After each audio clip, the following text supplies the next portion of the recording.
Olá pessoal, tudo bem? Aqui é o professor Gabriel da disciplina de Máquinas Hidráulicas. Hoje iremos aqui para a nossa segunda semana aí de aulas teóricas, falando um pouco mais sobre a conservação do momento, tá? Bom pessoal, então na aula de hoje a gente vai verificar como a gente pode analisar, né, a segunda lei de Newton em termos de fluido. Por quê? Porque quando nós analisamos fluidos, né, a aceleração a gente já viu que ela é totalmente diferente, né, do que a gente analisa para os sólidos, porque a gente utiliza o modelo euleriano ao invés do lagrangiano. E nós também temos forças que normalmente nós não temos ali o que? Em sólidos, como é o caso, por exemplo, da força decorrente da pressão. E além disso, pessoal, a gente vai ver que vai ter forças associadas ao fluxo de escoamento, né? Isso pode ser facilmente notado, né? Por exemplo, se você põe a mão na frente da água que está saindo de uma torneira alta pressão, você vai ver que ela vai te empurrar, tá? Então a gente vai ver as forças associadas a isso. E na próxima aula, não na aula da semana, a gente vai estudar um pouco mais sobre momento e torque, tá? Que eles têm algumas aplicações aqui em máquinas hidráulicas, por exemplo na turbina Pelton, tá? Bom, então pessoal, só para a gente relembrar a conservação do momento linear, tá? Então ela é decorrente da segunda lei de Newton, que nos diz somatório de força e a taxa de variação do momento linear, tá? Isso aqui eu não vou voltar, só estou revisando, mas o momento linear é o produto da massa vezes a velocidade. Se a gente considerar a massa constante, fica a massa, o produto da massa pela aceleração, tá? Bom, e a do momento angular fala que nos diz que a conservação do momento angular, que a somatória de momentos ou torques é a taxa de variação do momento angular, no qual o momento angular é dado pelo produto do momento de inércia e da velocidade angular. Se o momento de inércia do produto do corpo for constante, a gente vai ter que a somatória de momentos é o que? O momento de inércia, o produto do momento de inércia da aceleração angular, tá? Lembrando que esse momento de inércia é um momento de inércia de massa, tá? Bom, então, vamos lá. Então, vou tentar ser bem direto, tá? Para não ficar muito extenso o vídeo. Mas a ideia, para a gente analisar um problema de conservação do momento, a gente vai seguir alguns padrões. A primeira coisa é definir um sistema de coordenadas e uma direção, assim como a gente fazia ali no caso do sólido. E além disso, a gente precisa analisar se o nosso volume de controle ele vai ser fixo, como o caso aqui da figura da esquerda, ou se vai ser móvel, como é o caso aqui da direita. Então, por exemplo, o que vai acontecer? O volume de controle, ele vai o quê? Seguir o movimento do avião, tá? Estou até mostrando aqui. De tal forma que nós temos uma velocidade relativa. Por quê? Porque a velocidade dos gases aqui, ó, se a velocidade do volume de controle é para a direita, a velocidade do gás está para a direita, a velocidade relativa vai ser o quê? A velocidade dos gases menos a velocidade do volume de controle, que é a mesma velocidade do avião, tá? Então isso é importante, porque se a gente tiver sistemas em movimento e a gente adotar um volume de controle móvel, a gente tem que levar em consideração o efeito da velocidade relativa, tá? Bom, então, só para a gente relembrar, conservação do momento linear, a gente tem o quê? Que somatório de forças é a massa vezes o produto da massa pela aceleração, tá? Então, ó, vamos analisar o que nós temos em termos de fluido, tá? Essas forças, pessoal, elas podem ser uma força de corpo ou força de superfície, tá? Em termos de fluido, quais vão ser sempre as forças principais? A força devido à pressão, tá? As forças devido à reação também. E também o que? A força-peso também pode ser empregada. Então essas são as três principais aí que a gente vai ter Só que assim, não vou focar muito nisso, porque vocês já viram isso em outras disciplinas, tá? Bom, e aí tem alguns exemplos de força, eu não vou entrar em contato, como eu já comentei, tá? Bom, e a aceleração, né? Porque nós vimos que o somatório de forças é a taxa de variação do momento linear, ou, né, que é isso aqui, mv, ok?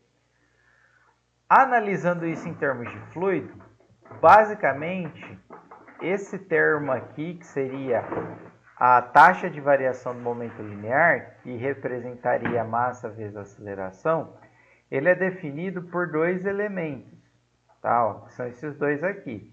Eu sei que, pessoal, é um monte de integral em volume, integral de superfície de controle, mas é importante a gente entender o que significa cada um, tá? Então, esse primeiro termo aqui, pessoal, o que ele nos está falando? Ele nos está falando o quê? Como a velocidade ali, ela está variando em relação... como a velocidade dentro daquele volume que a gente está analisando está variando em relação ao tempo, tá? Então, por exemplo, se a gente tiver um caso de regime permanente, o que acontece? A gente não vai ter uma variação das propriedades em relação ao tempo. Então, esse primeiro termo aqui, ele acaba se tornando nulo, tá? Por quê? Porque a distribuição de velocidades dentro do volume, ela vai ser sempre a mesma em relação ao tempo. Então, sempre na entrada eu vou ter a mesma velocidade, sempre na saída eu vou ter a mesma velocidade. Sempre no meio do volume de controle eu vou ter a mesma velocidade com relação ao tempo. Então, eu não tenho esse primeiro termo aqui, tá? Já esse segundo termo, pessoal, ele representa as forças decorrentes das entradas e saídas de vazão da superfície de controle que eu estou analisando, tá? Por que está relacionado à vazão? Se a gente pegar aqui, ó, ρVDAL, se a gente pegar esse termo aqui, a gente pode relembrar que isso é igual que a vazão mássica, tá? Então, a entrada de vazão ou saída de vazão, ela vai proporcionar uma força, tá? No volume de controle, tá bom? Aqui que nós temos que tomar cuidado com aquilo que eu comentei de velocidade relativa ou absoluta, tá? Então, veja que aqui a gente vai ter uma influência da velocidade relativa. Caso eu esteja analisando por meio de um volume de controle fixo, aí esse termo velocidade relativa passa a ser somente a velocidade, tá bom? Bom, então aqui embaixo está escrito basicamente isso que eu expliquei para vocês. Ó. Então, as forças externas agindo no volume de controle, ela vai ser igual à taxa de variação do momento linear do conteúdo de volume de controle, que seria esse primeiro termo aqui, mais a taxa de escoamento para fora da superfície de controle ou para dentro da superfície de controle por escoamento de massa. Tá? Sei que isso é um pouco difícil de entender, mas vamos simplificar. Simplificando, pessoal, se a gente considerar em regime permanente, esse primeiro termo ele se anula. E aí a gente vai ter somente o que? Forças decorrentes da entrada e saída de vazão ali no nosso volume de controle, tá? Beleza? Como que a gente pode simplificar mais? Se o nosso volume de controle for fixo, aquele VRzinho que estava aqui, ele vira só velocidade, tá? Beleza. Feito isso, pessoal, o que acontece? Vamos lá. Supondo que nós temos uma... Como que eu vou comentar? Mas uma velocidade de entrada ou de saída uniforme, tá? A gente pode aproximar essas velocidades aqui como se elas fossem a velocidade média, tá? E como ela é uniforme, o que estaria acontecendo? Ela não vai variar de acordo com a área. Então, eu conseguiria realizar essa integração e ficaria ρVA, tá? E aí sobraria aquele termo ali, ó, tá? Que é o V escalar N, tá? Ó. Ok? Aqui nós temos um produto escalar entre a velocidade e um vetor que ele é normal à área no qual o fluxo está passando. Consequentemente, ó, vamos lá imaginar, ó, só para a gente compreender isso. Imagina que nós temos um tubo, ó, e a gente está, por exemplo, analisando a força, né, de entrada aqui, ó. Então nós temos uma vazão aqui de entrada, uma velocidade de entrada. Essa vazão ela está sendo decorrente da onde? Dessa área aqui, né? Ó. Então, como o vetor N é normal à área, ele vai ser o quê? Sempre saindo, tá? A mesma coisa tá aqui do outro lado, ó. Ele é normal à área, então ele é saindo. Então, não sei se vocês se recordam aí, não sei se vocês viram isso em geometria analítica, provavelmente. O que acontece? Quando eu tenho produto escalar de duas grandezas em sentido completamente opostos, ele dá negativo o resultado desse produto escalar. Tá? Então, esse resultado disso aqui daria menos V. Porque o N ele tem um módulo unitário. Tá? Já na saída, ó, a velocidade de saída ela está no mesmo sentido do vetor normal. Então, na saída, o que nós temos? Nós temos um produto escalar positivo. Então, o resultado dá mais V. Tá? Então, veja que adotando isso aí que eu comentei com vocês, que é a velocidade uniforme na entrada e na saída, fazendo essa integração, a gente vai ter que a somatória de forças ela vai ser próxima ao quê? A vazão, produto da vazão com a velocidade. De tal forma que na entrada o resultado é negativo e na saída o resultado é positivo, tá? Por causa da influência desse produto escalar, tá? A ideia é basicamente essa, que então dá isso aqui, tá? Então, essa seria a conservação do momento linear para fluidos, tá? Lógico assim, adotando aquelas aproximações. Regime permanente, velocidade uniforme na entrada e na saída. Basicamente isso, tá? Ok? Lembrando que aqui, pessoal, ó, o V, ele é a velocidade escrito de maneira vetorial. Então, eu ainda posso ter influência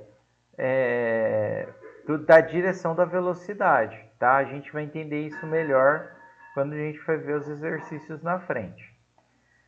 Então, feito isso, pessoal, vamos analisar, por exemplo, isso aqui, ó. Então, imagina que a gente vai analisar uma torneira para verificar as forças que nós temos aqui, tá?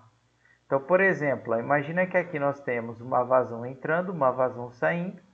Consequentemente, a gente vai ter uma pressão aqui, ó, de entrada, vou chamar PE, e aqui uma pressão de saída. Tudo bem? Beleza? Então, nós temos o que também? O peso da torneira e o peso da água. Ambos para baixo. Então, eu vou chamar o peso como a soma dos dois, tá? Só para simplificar nossa vida, para vocês entenderem como ficaria. Tá? Então, seria a soma dos dois. Então, por exemplo, se eu fosse fazer o somatório de forças na direção x, ó, seguindo aqui, ó, o sistema de coordenadas, eu sei que vai ser igual que o somatório de vazões que está saindo, velocidade que está saindo, menos o somatório da vazão que está entrando, velocidade que está entrando, tá? Lembrando que isso aqui é considerando regime permanente. Como eu tenho somente uma entrada e uma saída, a gente tem que a vazão que entra é igual à vazão que sai, que é igual à vazão do sistema, tá? Então vamos lá. Ó. Qual força externa que nós temos aqui no volume de controle aqui, que é essa linha tracejada que nós estamos considerando? Nós temos o que? A força da pressão de entrada, que é a pressão de entrada vezes a área aqui, né? Seria essa área da tubulação, tá? Além disso, pessoal, eu esqueci de colocar aqui, mas nós teríamos o que? A força de reação do parafuso, tá? Por quê? Porque esse parafuso não deixa a torneira nem movimentar na horizontal, nem na vertical. Essa força de reação, pessoal, a gente pode adotar qualquer sentido, e aí depois a gente ajusta. Então, por exemplo, se eu adotei nesse sentido, ó, é o contrário do x, então ficaria menos Rx. A gente tem alguma vazão saindo na direção x? Não, ela está na direção y. Então, esse primeiro termo é zero. E na direção... E na entrada nós temos? Temos essa aqui. Ó. Então, a gente teria a vazão de entrada vezes a velocidade de entrada. Ok? Veja que a velocidade ela está na direção x. Então, eu coloco ela aqui vetorialmente positivo. Tá? Então, ficaria assim a somatória de forças. E, por exemplo, se eu quiser saber a reação em x, ó, ficaria a pressão de entrada vezes a área, mais a vazão que entra vezes a velocidade que entra. Tá? Analogamente, ó, vamos fazer somatória de força em y, é o somatório das vazões que saem, velocidade que sai em y, tá, pessoal? Menos a vazão que entra em y, velocidade que entra em y. Tá, ó. Então, vamos adotar o y, a reação do parafuso, que deixa a torneira fixa para cima. Então, para cima é positivo, então RY. A pressão, pessoal, perdão, eu desenhei errado. A pressão ela é sempre uma força de compressão, tá? Então, aqui estaria para cima. Ficaria a pressão de saída vezes o que? A área da tubulação. A pressão é sempre uma força de compressão, tá, pessoal? Então, toda vez ela vai estar contrária à entrada e à saída. Vai ser igual. A gente tem alguma velocidade entrando em y? Ou saindo em y? Temos aqui embaixo, ó, tá? Então, ficaria ms. Só que lembra que a velocidade ela é vetorial? Nesse caso, a velocidade ela está para baixo. Então, ela seria o quê? Negativo. Então, menos vs. E entrando, nós não temos nada em y. Então, seria zero. Então, a reação em y ficaria o quê? Menos ms vs menos psa. Tudo bem? Ah, tá. E aqui, pessoal, perdão, faltou o peso, né? Ó, que eu esqueci de considerar que ele é negativo, que está para baixo. Então, faltou aqui que daria mais o peso, né? Passando para o outro lado fica positivo. Então, a ideia, pessoal, basicamente é fazer essa análise, tá? E aqui a gente pode fazer para demais exemplos, tá? Então, por exemplo, vamos pegar esse caso aqui de baixo, que é mais simples, tá? Então, imagina que a gente tem essa conexão, que ela é um U, né? Um cotovelo de 180 graus. Então, ó, o que nós temos em termos de força? Pressão de entrada vezes a área de entrada, pressão de saída vezes a área de saída. Veja que está sempre comprimindo, tá? Eu só inverti, né? Que a entrada é o 1, a saída é o 2, né? Perdão. Nós temos o peso do cotovelo e da água. E nós temos o quê? Uma reação que mantém o cotovelo no lugar, tá? Que pode ser CFR1, tá? Então, a água ela vai entrar e vai fazer isso aqui, ó. Então, ó, vamos fazer o somatório de força em Y aqui, ó. Ficaria o quê? Vazão que sai, velocidade que sai, né? Menos vazão que entra, velocidade que entra, tá? Isso aqui em termos vetoriais, né? Que eu esqueci. Em Y, o que nós temos de força? Nós temos as duas pressões aqui para baixo, que é o P2man vezes A. Então, se a gente adota para cima aqui o Y, elas seriam negativas, vezes a área. Nós temos também o que? O peso, que é para baixo. E nós temos a força de reação, que é para cima, que ele chamou de FR1. Igual, ó. Agora eu vou escrever essa parte aqui, ó. Qual que é a vazão que está saindo? Nós temos saindo V2, tá? Então, seria o M2, que seria a vazão aqui saindo aqui, ó. Vou chamar de M, tá, pessoal? Porque é a mesma vazão, se a gente considerar em regime permanente. Vezes o V2. Veja que o V2 ele está para cima, então ele é inserido positivo, tá? Quando eu passo da vetorial para escalar aqui, menos a vazão que está entrando em Y, que seria o M ponto, e o V1 está para baixo, não é? Se o V1 está para baixo, ele é inserido aqui negativo, ok? E aí ficaria a somatória de forças, tá, pessoal? Basicamente essa é a ideia, tá? O que acontece, pessoal? Além disso, que nós podemos considerar. Se a gente considerar áreas próximas aqui de saídas, né, de bocal, de entrada, de variações de volume de entrada e saída, o que acontece? A velocidade ela não é bem uniforme assim, ó, igual a gente está vendo. Ela vai ter o que? Um pequeno influência dessa variação aqui no volume, tá? Então, o que acontece? Nesse caso, nós precisamos aplicar um fatorzinho de correção, que é o beta, naquele termo do M.V, lá da somatória de forças. Então, ficaria beta M.V, tá? Se a gente estiver analisando algo bem na saída aqui de uma variação diária, tá? De entrada e saída. Caso contrário, a gente pode considerar aproximadamente 1. E aí, o somatório de forças ficaria dessa forma aqui, tá bom? Na prática, pessoal, esse beta, normalmente ele não é tão relevante aqui, assim, tá, pessoal? Para calcular, a gente precisa aplicar essa integral, tá? Mas, de uma maneira geral, pessoal, a gente pode adotar 1, principalmente se a gente não pegar regiões muito próximas a essas variações bruscas de área, tá?